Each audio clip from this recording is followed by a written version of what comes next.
So when you're on YouTube, you're of course going to clash with other YouTubers and the way they sometimes put out videos and their interpretations.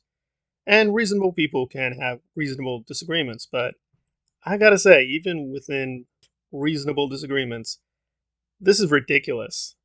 I mean, this is just not plausible interpretation this person is putting out with Midsommar.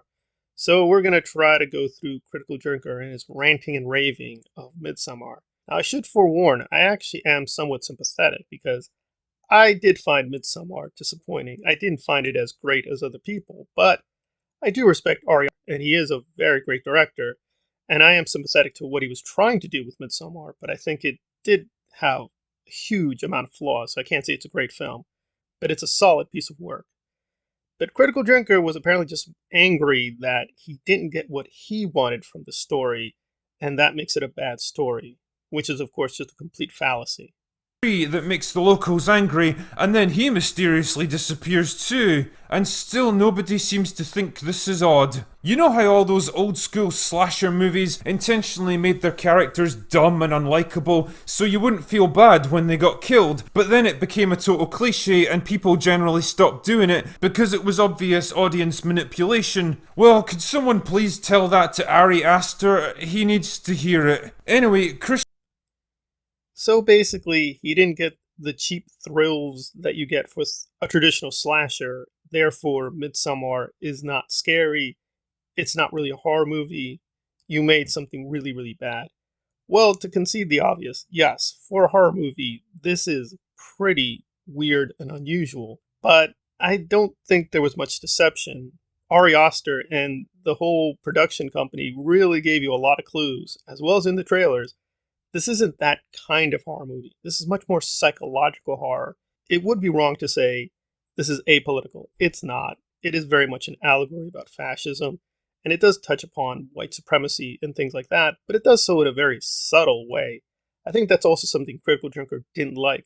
If this cult was really, really evil, he should have made it very obvious they were evil, and the kids should have fought against them and triumphed at the end. Okay, maybe that would have been a better story. However, that's not this story. He didn't want to do that kind of story. He wanted to do his story. And you have to respect an artist to a certain degree when they do their story and try to do it their way. What's really shocking is, I'm not joking, Critical Drinker also praised The Northman. The Northmen remind me that cinema can and should be an art form made by people with actual artistic visions instead of a fucking conveyor belt producing forgettable, formulaic content designed purely to make a return on investment. It's a film that kept me gripped and intrigued and left me with a lot to think about once it was over, and if you're in the mood for something a bit different and more challenging than the usual shite, then well, I recommend you give it a go. Anyway. The Northman. And he didn't find that slow at all. He liked most of the story. He had very few criticisms. And you think to yourself, wait, that's the same thing. It's even put out by the same production company. And you're like, what is going on here? Like, what is your problem? And it seems like he's really hostile to the alleged politics in Midsommar, and that's his real problem.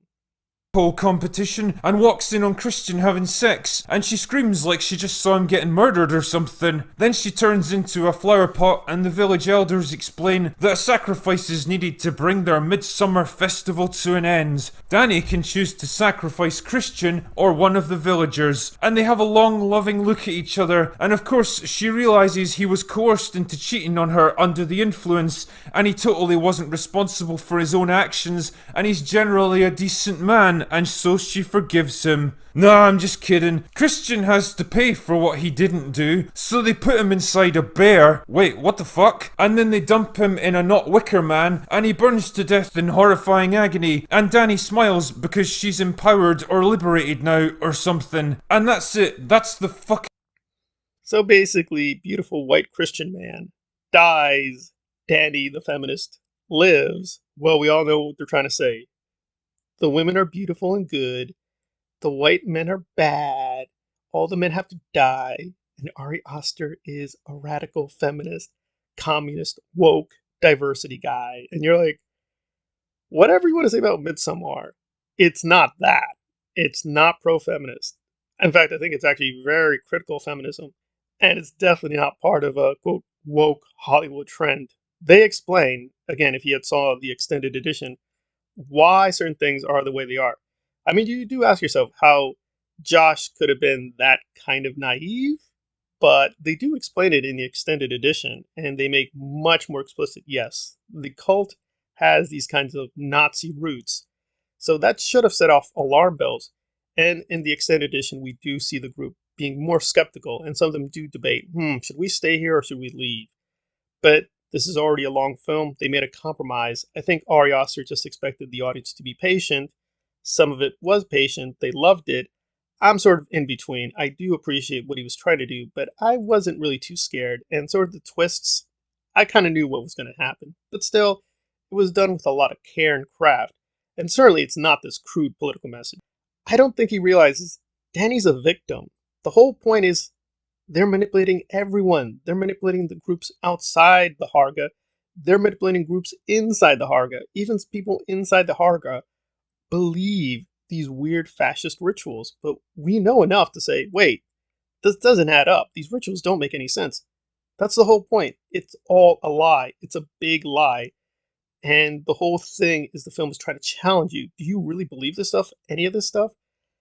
And apparently he did. Critical Drinker actually took it seriously. It's like, no, it's a joke. Granted, it's a really weird joke. It's a very cruel joke, but it's a joke. They're playing you. The whole point here is how this psychological fascism can attract even ordinary rational people. And even for a few moments, they're genuinely tricked. And yeah, that's how they kill you. I mean, we even get some final scenes which are very not ambiguous at all, where even people in the Harga are being put to death violently. They were given this promise of a painless death. That's not what we see. So all I can say is you weren't patient. You wanted a preconceived idea of what you think a horror film should be, and you're imputing to Ari Aster all these political motives that are not in the film. This is a different kind of film. It asks you to be more patient and to think through what is going on. And with the Northman, he's willing to, apparently because it had the right political message. Oh, it's a beautiful white mod. He's being very violent. He's attacking things. He's killing things. Right. But here, yeah, the white people die. A black person also dies. Is it a racist film? What are you, an idiot? It's a piece of art. It's a piece of fiction.